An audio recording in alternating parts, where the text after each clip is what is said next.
Welcome to Podiatry Practice Mastery. My name is Don Pelto, and I have here Mr. Rem Jackson. Thank you, Rem, for joining the show. My pleasure. Glad to be here with you, Don.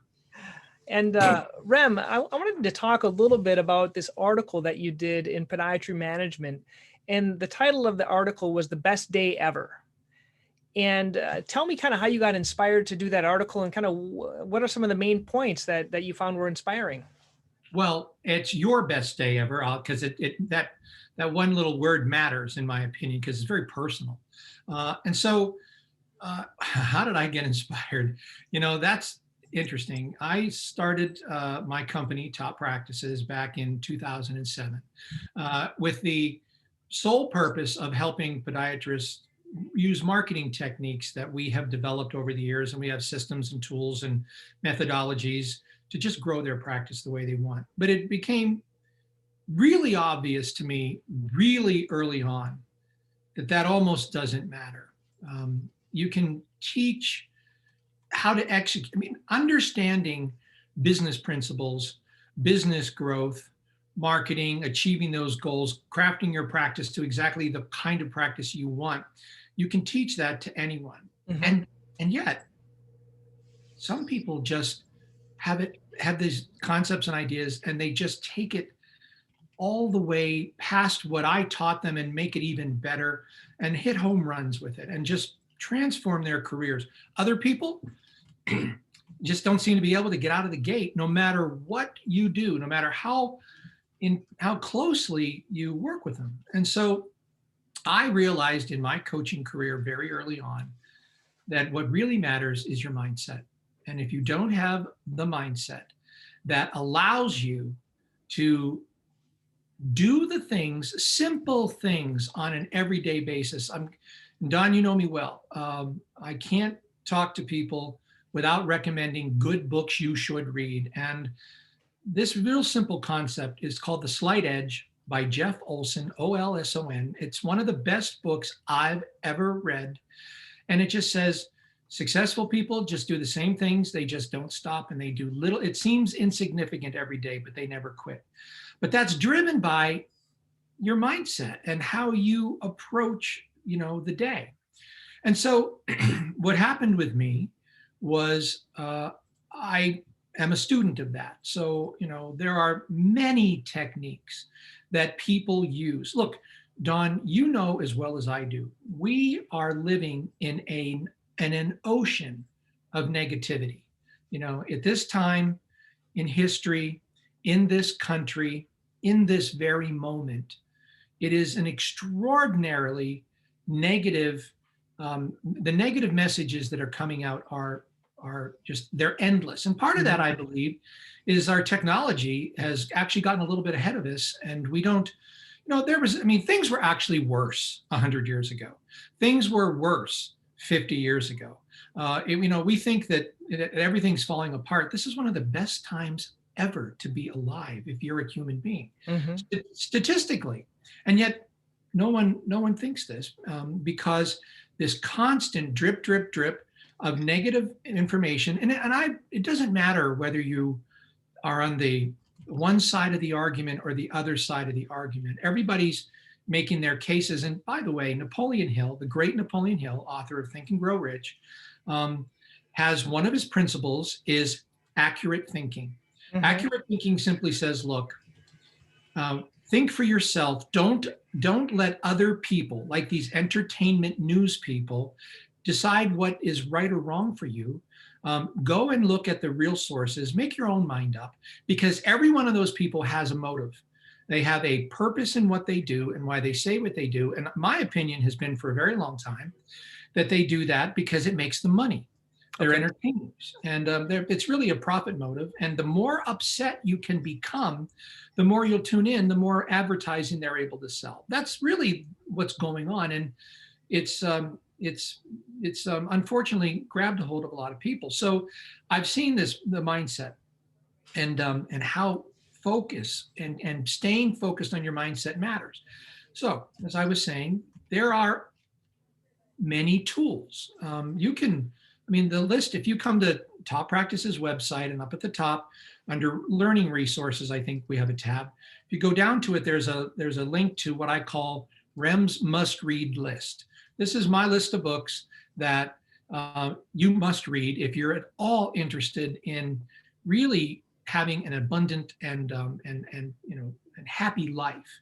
And so there's endless numbers of books that give you strategies and ideas. Those range from creating vision boards that allow you to visually see what it is that you want to achieve. Those come down to daily affirmations and working on your thinking and your mindset and all the rest of it. And all of these work. But there's a discipline to it, and for many people, it's challenging to. I mean, look. As you commented before we got on and before you hit the record button on this, you got one look at me today and you said, wow, Rem, you're half the man you used to be. And that's true. I have really finally. How many years, right? 10 years, yeah. 20 years, finally. But it happened. Right. It's happened. I have wonderful blood chemistry. My weight is continuing to head in the right direction to what will be optimal for me. And I'm saving my own life. It's that big of a deal, right? It's that important. And yet, for years, knowing everything that I know, my challenge was, not today. No, I'm not going to do it today. And so it's not easy to get in the rhythm. And why do you make that choice to just start, for instance, everybody listening, if you have weekly meetings with your staff and you go over your metrics and you look at what you're doing and you follow your own training protocols, you will do better. And people come to these, my summit meetings at Top Practices, they go to the AAPPM meetings and they're like, that's great. We're going to do this. And they go back and they say, we're going to have weekly staff meetings. That usually lasts about 4 weeks. And then we can't do it today, whatever. And then it just drops away. So accountability, it's hard. It's very difficult. And there's a friend of mine named Dan Buettner, and he is the author of a book called The Blue Zones. It's places in the world, all around the world, where people live to be 100 years old. And the morbidity rate, I think is what it's called, is very short. In other words, you don't have these long drawn out illnesses and die. You just die because you're old and you die, which is like, that's my goal in life, is to walk out to get the mail and fall over dead. That's really how I want to go. Instead of some long protracted illness and whatever, I just want to, okay, that was great. And he talks about the fact that the people that are the healthiest and the happiest and live the longest in these places he's called blue zones. They're in Costa Rica, Loma Linda, California, Sardinia, all around the world. It's fascinating. You should go to Blue Zones and learn about it. He's got a fantastic, by the way, Don, cookbook. That is the recipes that he's learned over the years from these wonderful people. And so to be one of these healthy, people that live up to be 100 years old, what are they, centenarians, I guess you would say. Mm-hmm. Turns out they don't go to the gym. They're not on diets. They don't do any of that stuff. Their lifestyle is such that they walk to the market. They have their lives are involved activity. They eat very simple, what you might call peasant diets, lots of beans and nuts and vegetables. And, joyfully for me, a little bit of wine is also part of their regimen. So I thought I could sign on for this. That sounds pretty good. And there's a definite little bit of wine, not a lot of wine, a little bit of wine. But the fact of the matter is that it isn't something they have to fight for or it's not hard. It's not hard. It's just what they do. It's how they live their lives. And so I spent a long time trying to sort out for me, really, this is by the way, this article that I wrote, this book that I'm working on, this is all for me. This is because I need this. And then I just found that this is a successful strategy that works for me. And I wanted to share it with other people. That's why I was delighted Barry Block put it in podiatry management. And so Napoleon, this idea is not mine original. It comes from Napoleon Hill. So Napoleon Hill used to do something that I found pretty interesting. He would talk to his subconscious mind.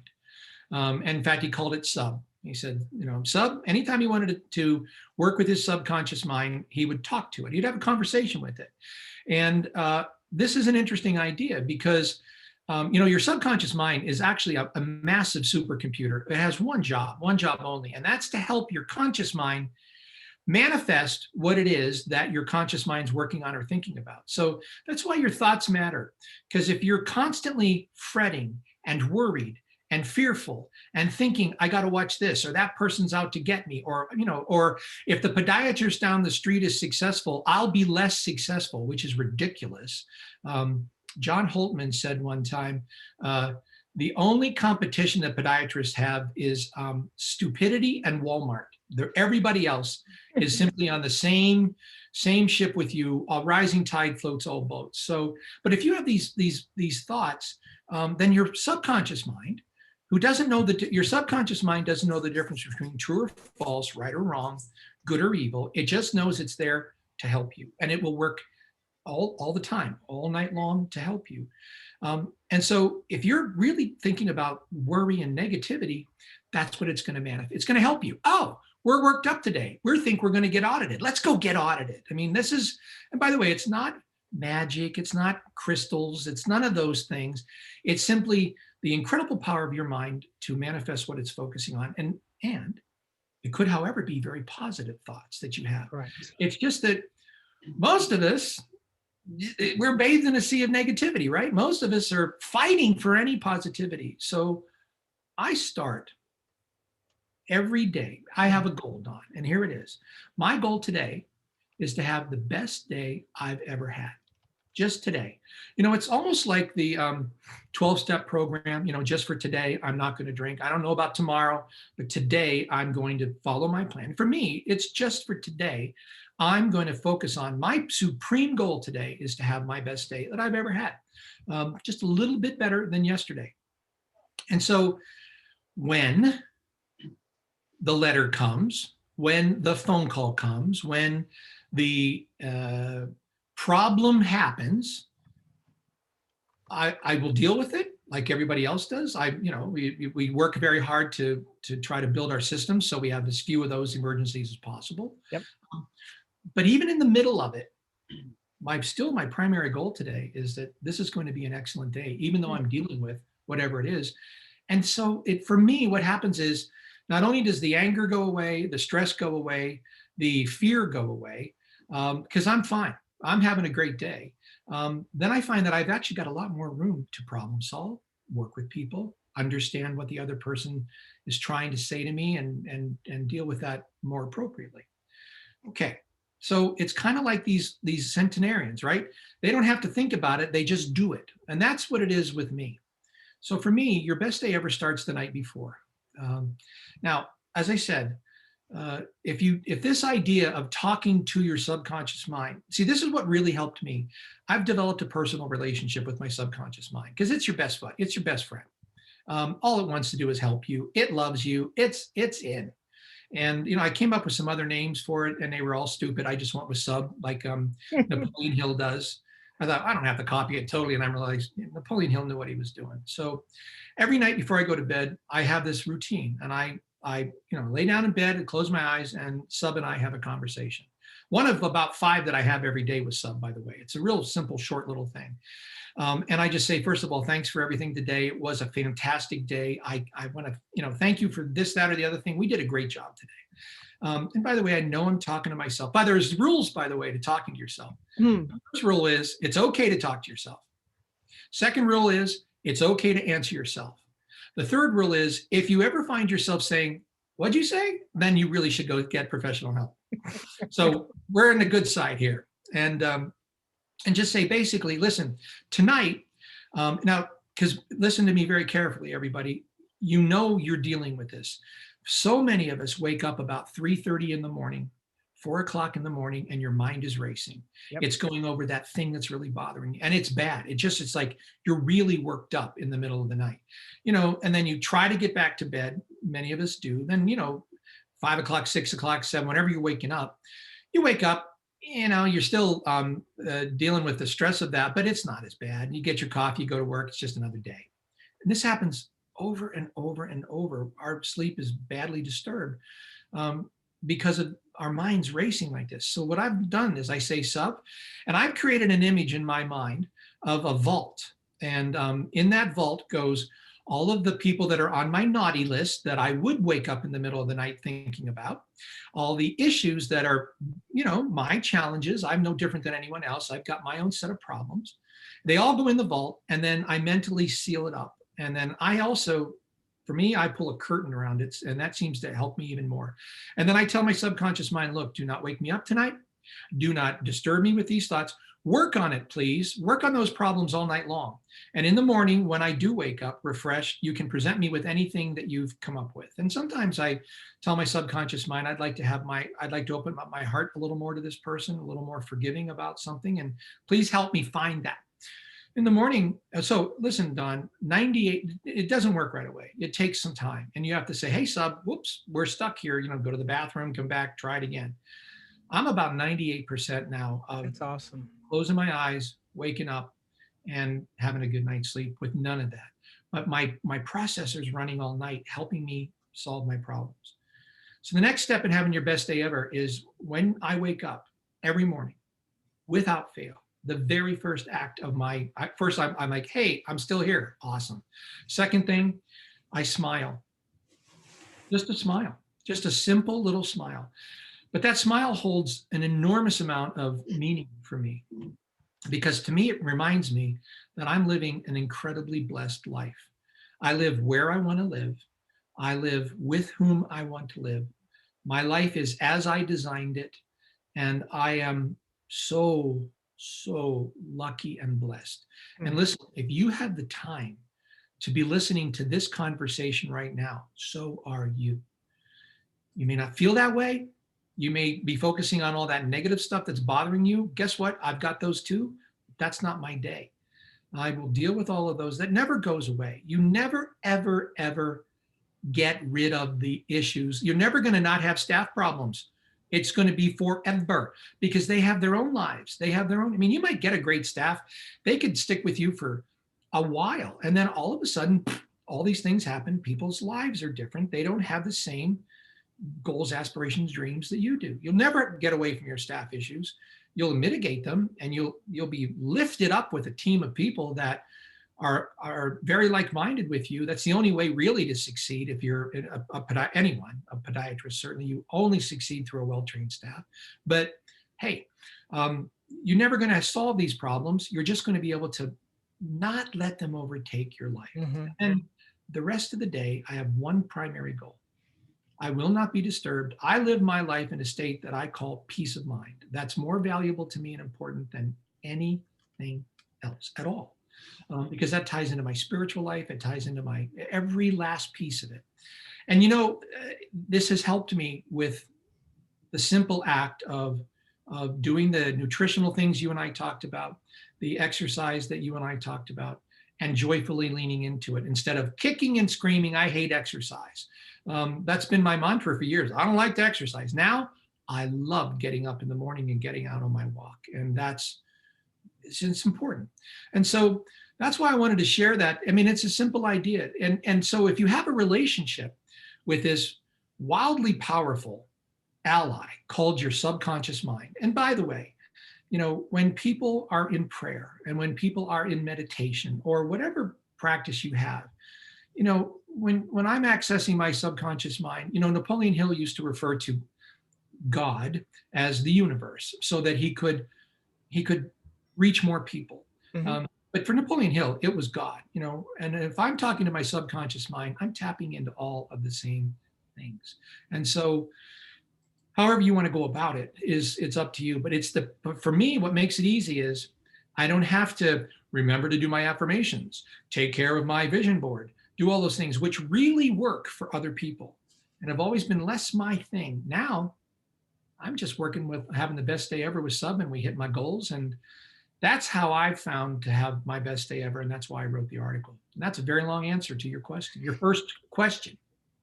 I think the great book and I'm going to put the links underneath this video. The Slight Edge is a great one, kind of on a similar theme. Is called Atomic Habits, which I'm sure you recommend.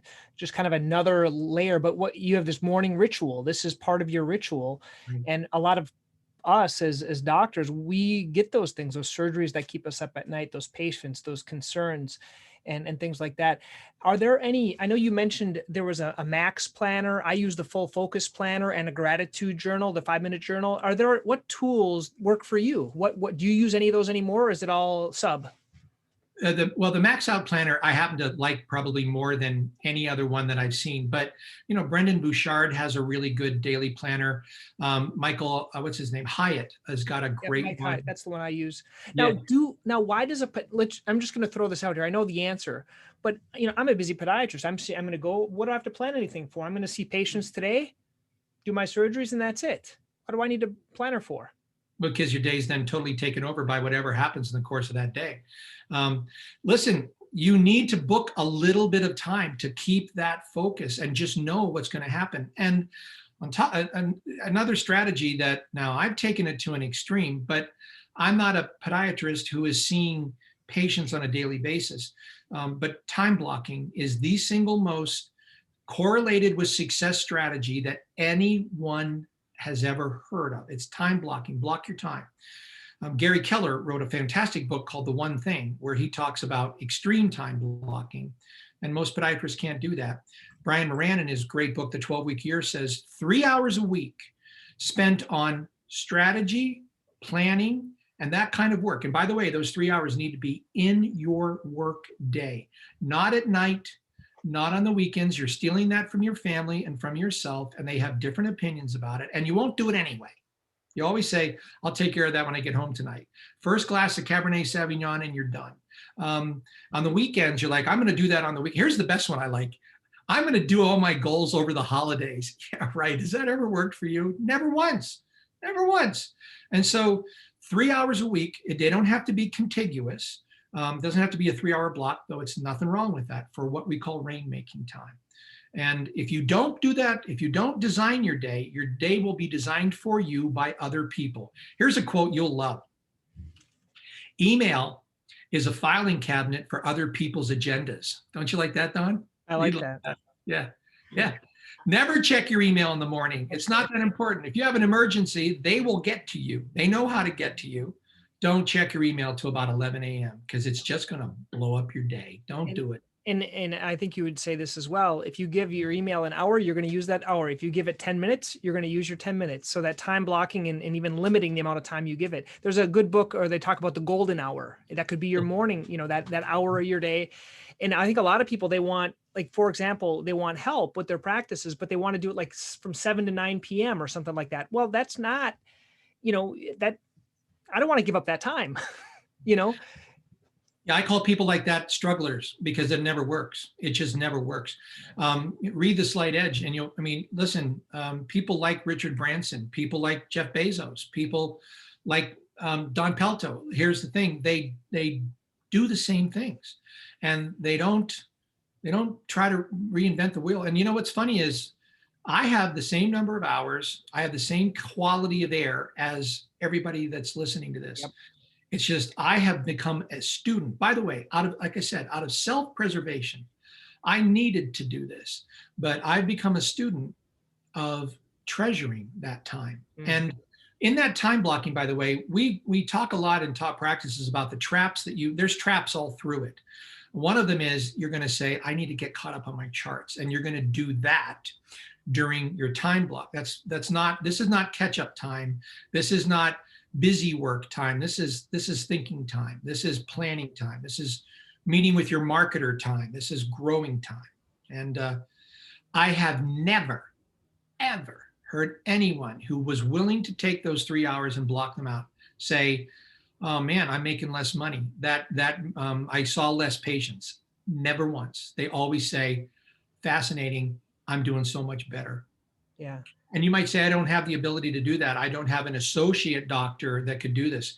25 years ago, Dr. Peter Wishney, who works with me in top practices as one of our consultants and coaches, made the decision as a solo practitioner to have an entire day, Wednesday, be his rainmaking day. He does it to this day. And he did it then, and his income soared a whole day. Now, I'm not telling you that you're like Peter Wishney, as almost nobody is, but you can get those 3 hours. And I'll give you a way to get 20 hours a week or a month, and that is get to the office an hour earlier if you're able to do so. Before anybody else gets there, 1 hour just for this kind of work. That's 5 hours a week. That's 20 hours a month. Now, what if you only did it 10 hours? Now, and some people here, by the way, can't get to work before they have child responsibilities, and I understand all of that. It's very common. So then book it out, not at lunchtime, but near lunchtime, and take that time right across the board. Your staff knows, no interruptions, nothing except emergencies. If someone's life's in danger, they better come see you. Other than that, block that out. But a lot of people take like, 7 to 10 on Wednesday mornings. That's a very common time to do it. Do not do your block time for rainmaking at the end of the day. You've already used up too much of your energy. There's no mental energy. You can't plan. I used to plan Friday afternoon for the next week. Get it? It was dead. No, Friday afternoon is useless because everybody's like, is it time to go yet? No, no. In fact, just go home. Have fun. Well, Rem, I think we covered a lot of really good topics for people. And in the past, I think you've probably seen this with your clients. I think if people want, just give me the next tip. If you guys just listen to what Rem has said here and take action, the key is taking massive action. If you could stop learning, you could just stop right now and just take action on these one things, taking your hour and evaluate these, read these books that we're going to put links to. It's going to help you. And that's what it's all about. Rem, if they want to learn more about you, where can they go? And I'll put a link here afterwards. Top Practices, toppractices.com. Just come on and find out about it. We work with podiatrists, so we help them with their marketing in our Top Practices Mastermind group. We've been doing it since 2007. And then we have our management side, which is run by Dr. Wishney and Tina Del Buono, called our Virtual Practice Management Institute, and all of those programs. Find out a lot more. By the way, on this topic, I've got a podcast called Prosperity and Something Greater, which is not about marketing or management. It's about these kinds of ideas. And I interview some leading lights in your profession, plus many other folks that you just would find fascinating. It's been amazing, really looking at what really successful people, how they would say what prosperity is to them. Yeah. And almost every single one of them says, it's not about money. I mean, they all start there. So great. Well, Rem, thank you so much for your time. And we'll put those links underneath on the show. Thank you so much.